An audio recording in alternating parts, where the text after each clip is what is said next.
आज की चर्चा होगी वैदिक कालीन शिक्षा व्यवस्था पर, यानी कि गुरुकुल प्रणाली क्या थी। जो आपके एजुकेशन में पूछा जाता है, इसके लक्ष्य पर चर्चा होगी।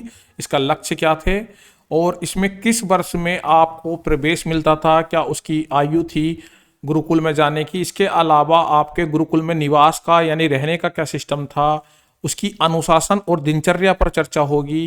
पाठ्यक्रम क्या था, इस पर जो आधारित व्यावसायिक शिक्षा है इस पर चर्चा होगी। शिक्षण विधियों का क्या प्रयोग किया गया और परीक्षा प्रणाली और मूल्यांकन प्रणाली क्या थी। इसके अलावा ज्ञान की उपाधियां किस प्रकार बांटी जाती थी उस समय में, और वैदिक काल में स्त्रियों की शिक्षा की भी यहाँ पर व्यवस्था होगी। और समाज से संबंधित एजुकेशन जो सिस्टम जुड़ा हुआ था उस पर भी चर्चा करेंगे। इसके गुण और दोषों पर भी हम चर्चा करेंगे, और आधुनिक जो शिक्षा व्यवस्था में इसका क्या योगदान है या हम किस प्रकार से इसका बेनिफिट ले सकते हैं, तो इन सब पर आज हमारी चर्चा होगी। मैं जितेंद्र सिंह जेएस एजुकेशन पर आपका स्वागत करता हूं। आज हम चर्चा करेंगे प्राचीन भारत की गुरुकुल प्रणाली पर, यानी कि गुरुकुल प्रणाली किस तरीके की थी। आइए शुरू करते हैं आज की ये क्लास। डीएलएड, बीएड, सीटेट और अध्यापक संबंधित सभी वैकेंसियों में ये मोस्ट इंपोर्टेंट रहने वाली है। देखिए, शिक्षा का जो परम लक्ष्य था वो था ज्ञान से मोक्ष, यानी कि ज्ञान के माध्यम से या शिक्षा के माध्यम से मोक्ष की प्राप्ति किस प्रकार हो। वैदिक शिक्षा का केंद्र बिंदु धर्म था, और इसका उद्देश्य केवल जानकारी देना नहीं बल्कि व्यक्ति को एक श्रेष्ठ इंसान बनाना, जो जीवन और संसार के बंधनों से मुक्त हो पाए और मोक्ष की प्राप्ति कर पाए। इसका पॉइंट देखते हैं यहाँ पर। देखिए, ब्रह्म सत्य जगत मिथ्या, यानी कि ब्रह्म जो है सत्य है और ये जगत जो है मिथ्या है। इस पर जो इस कॉन्सेप्ट पर ये शिक्षा का जो था लक्ष्य या ये शिक्षा आधारित थी। इस सूत्र का पालन करते हुए शिक्षा को मोक्ष प्राप्ति का एक साधन माना गया था, यानी कि मुख्य उद्देश्य क्या था, हमें मोक्ष प्राप्त करना है और शिक्षा इसका साधन है। चरित्र निर्माण करना पर जोर था। ज्ञानवान होने से अधिक महत्वपूर्ण है चरित्रवान होना, यानी कि आजकल के जमाने में आप देख रहे हैं कि लोग बाग ज्ञानी हो सकते हैं, किसी फील्ड में एक्सपर्ट हो सकते हैं, लेकिन उनके अंदर चरित्र का अभाव है। मनुस्मृति का एक उदाहरण है, गायत्री मंत्र का ज्ञान रखने वाला जो सुचरित्र ब्राह्मण है, वेदों के ज्ञाता चरित्रहीन ब्राह्मण से कहीं ज्यादा श्रेष्ठ होता है। यानी कि किसी व्यक्ति को पूरे वेद याद हैं, सब कुछ बातें याद हैं, सब कुछ ज्ञान है, लेकिन वो चरित्रहीन है, तो वो जो है एक गायत्री मंत्र का ज्ञान रखने वाले साधारण से ब्राह्मण से नीचे माना जाएगा। ज्ञान की तीसरी आंख, ऋग्वेद के अनुसार सभी मनुष्य आंख कान नाक से समान होते हैं, परंतु जो ज्ञानवान होते हैं वे अन्य से श्रेष्ठ होते हैं। और ज्ञान का मुख्य मनुष्य का तीसरा द्वार माना गया है। ज्ञान को जो है मनुष्य का तीसरा द्वार इसलिए कहा गया है कि आंख कान नाक तो सभी मनुष्य के पास है, लेकिन जिसके पास ज्ञान होगा वो मनुष्य और सबसे अलग होगा और सबसे बेस्ट होगा, श्रेष्ठ होगा। तो ये उद्देश्य होगी। उद्देश्य के बाद जो है देखिए सिस्टम क्या था, गुरु के समीप जाने को क्या बोलते थे। सबसे पहले जो शिक्षा होती थी वो घर पे होती थी, वो अनौपचारिक शिक्षा होती थी। अनौपचारिक शिक्षा घर में माता के द्वारा या परिवार के लोगों के द्वारा दी जाती थी। और जो चूड़ाक्रम या विद्या आरंभ संस्कार में जो है 5 वर्ष की आयु तक पूर्ण कर ली जाती थी। उसके बाद होता था आपका उपनयन संस्कार। उपनयन संस्कार में का शाब्दिक अर्थ ही होता है गुरु के समीप ले जाना, यानी कि गुरुकुल ले जाने के लिए सबसे पहले उपनयन संस्कार किया जाता गुरु के द्वारा। यह एक औपचारिक समारोह होता, जिसके बाद बालक का दूसरा जन्म माना जाता था, वह द्विज कहलाता था, क्योंकि वो जो है एक नए जन्म की या एक जो है नई जिंदगी की शुरुआत करता जब आश्रम में जाता था, और वहां पर गुरुजी द्वारा उसे उपनयन संस्कार के बंधन से बांधा जाता था। प्रक्रिया और आयु को यहाँ पर समझ लेते हैं। यह संस्कार बालक की नियमित शिक्षा की शुरुआत का प्रतीक था, यानी कि अब बालक क्या होगा, फॉर्मल एजुकेशन की तरफ जाएगा, यानी कि औपचारिक शिक्षा लेगा। और इसकी शुरुआत होती थी उपनयन संस्कार से, जब गुरुकुल में जाकर शुरुआत की जाती थी। और गुरु गायत्री मंत्र का उपदेश देते थे, और शिष्य को जनेऊ पहनाया जाता था, यानी कि गुरु गायत्री मंत्र का उपदेश देते हुए शिष्य को जनेऊ पहनाकर इस उपनयन संस्कार में जो है उसको जो है समापन करते थे। अब विभिन्न वर्णों में जो इसकी आयु थी अलग अलग मानी गई है। ब्राह्मण के लिए ये 8 वर्ष होती थी और अधिकतम जो है ये 16 वर्ष मानी जाती थी। क्षत्रिय बच्चों के लिए ये 11 वर्ष मिनिमम होती थी और अधिकतम जो है 22 वर्ष तक होता था। और वैसे बच्चों के लिए ये 12 वर्ष से अधिकतम यानी मैक्सिमम 24 वर्ष तक मानी जाती थी। और अनौपचारिक शिक्षा बच्चे की जन्म से जो है 5 वर्ष तक घर पर ही चलती थी, और उसके बाद जो है चूड़ाकर्म और जिसे विद्यारंभ संस्कार भी कहा जाता था, ये घर की जो प्राथमिक शिक्षा होती थी यानी कि जो शुरुआती शिक्षा होती थी ये परिवार के माध्यम से या माता के माध्यम से होती थी। और बच्चे का जो सर्वप्रथम गुरु बताया गया है वो उसे को बताया गया है, यानी कि माता को बताया गया है। यहाँ से क्वेश्चन बना है आपके कंपटीशन के एग्जाम में। गुरुकुल में निवास यानी कि गुरुकुल का सिस्टम क्या था। मुख्य विचार, गुरुकुल केवल एक स्कूल नहीं बल्कि एक घर था जो शहर के कोलाहल से दूर प्राकृतिक के शांत वातावरण में स्थित था, और यहाँ गुरु और शिष्य पिता और पुत्र की तरह रहते थे। गुरुकुल की विशेषताएं क्या थी। स्थान जो होता था नगरों से दूर होता था, शांत स्थान जैसे जंगल या पहाड़ों में ये जो निर्माण किया जाता था। और गुरु शिष्य संबंध पर क्या यहाँ पर देखिए, गुरु को मानस पिता कहा जाता था यानी कि आध्यात्मिक पिता कहा जाता था, और शिष्य को मानस पुत्र माना जाता था। यह संबंध प्रेम, श्रद्धा और गहरे सम्मान पर आधारित होते थे।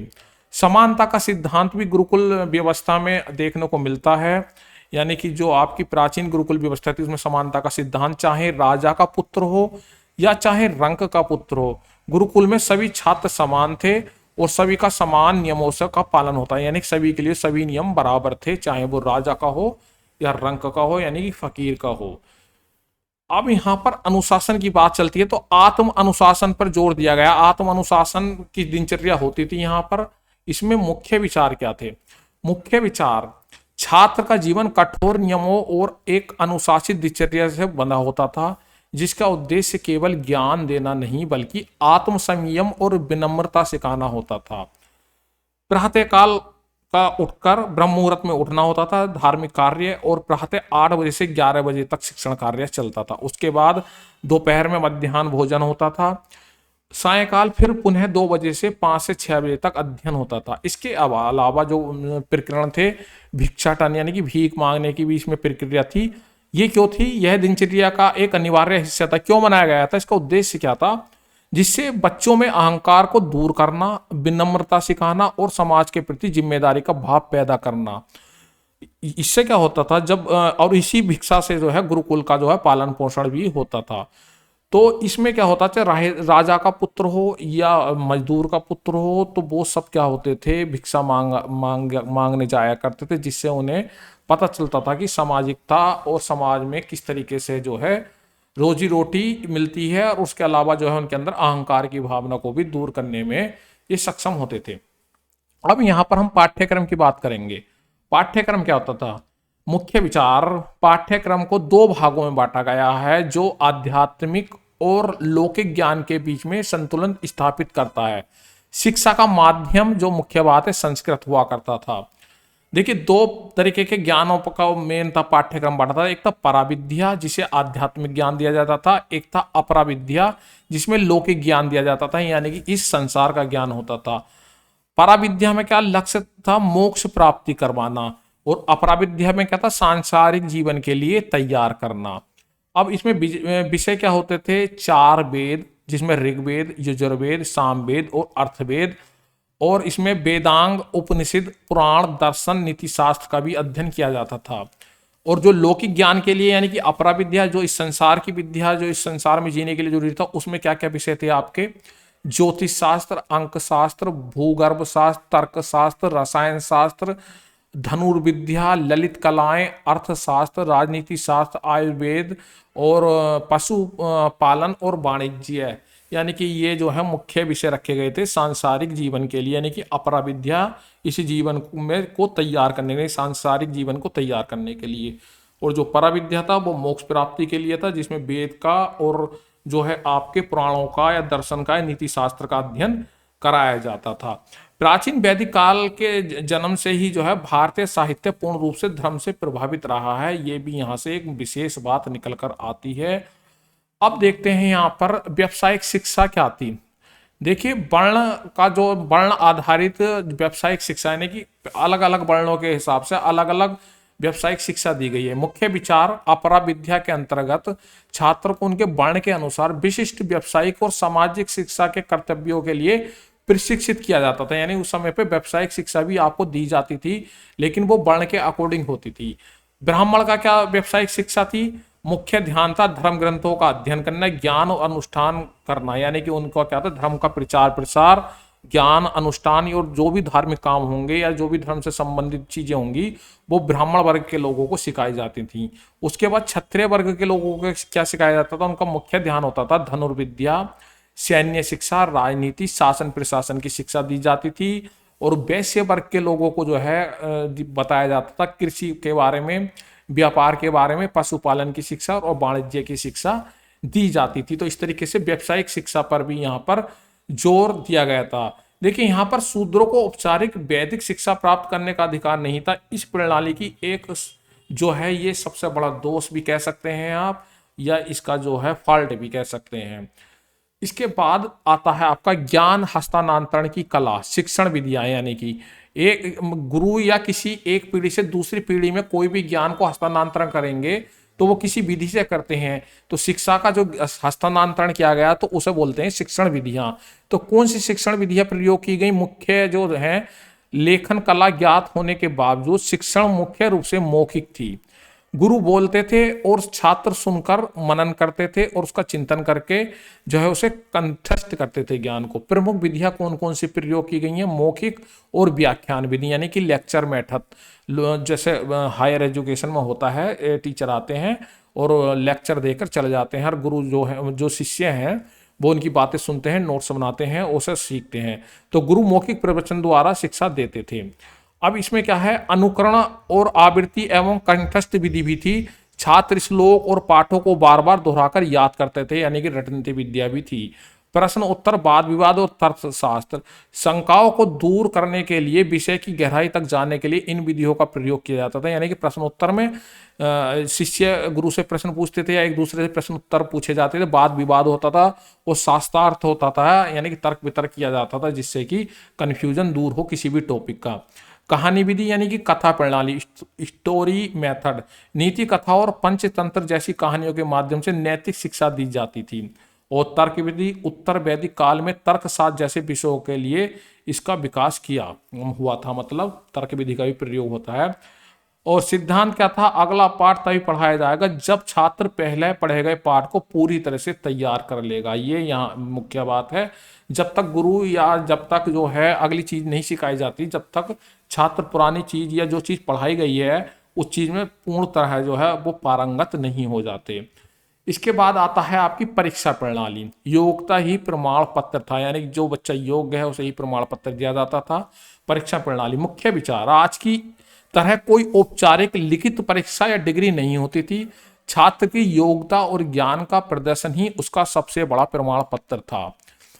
मूल्यांकन प्रक्रिया क्या थी? दैनिक मूल्यांकन होता था, यानी कि रोजाना मूल्यांकन होता था। गुरु प्रतिदिन मौखिक परीक्षा लेकर यह सुनिश्चित करते थे कि छात्र ने पाठ को कंठस्थ कर लिया है या नहीं। विद्वानों की सभा में शिक्षा पूरी होने पर छात्रों को विद्वानों की सभा में उपस्थित किया जाता था और वहां पूछे गए प्रश्नों के सफल उत्तर देने का जो है देने के बाद ही अंतिम परीक्षा होती थी। जैसे आजकल पीआईडी में जब आपका फाइनल सबमिशन होता है, वहां पर विद्वान बैठे होते हैं, अपने टॉपिक पर आपको बोलना होता है। उसके जो एवज में जो है कोई भी विद्वान आपसे कोई भी बात पूछ सकता है या कोई भी जो है आपसे तर्क वितर्क कर सकता है। मगर यहाँ पर कोई प्रमाण पत्र नहीं दिया जाता था। सफल छात्रों को कोई कागजी प्रमाण पत्र नहीं दिया जाता था। उनकी योग्यता ही समाज में उनकी पहचान होती थी, यानी कि उनकी योग्यता से ही वो समाज में पहचाने जाते थे, यानी कि असली योग्यता होने पर ही वो पहचाने जाते थे। कोई कागज की डिग्री नहीं दी जाती थी।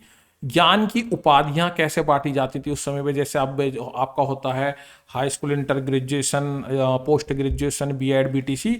तो इस तरीके से देखिए मुख्य विचार, यदि भी कोई औपचारिक डिग्री तो नहीं थी, लेकिन वेदों के अध्ययन की अवधि और गहराई के आधार पर छात्रों को विशिष्ट उपाधियां प्रदान कर दी जाती थी। अब क्या था इसमें?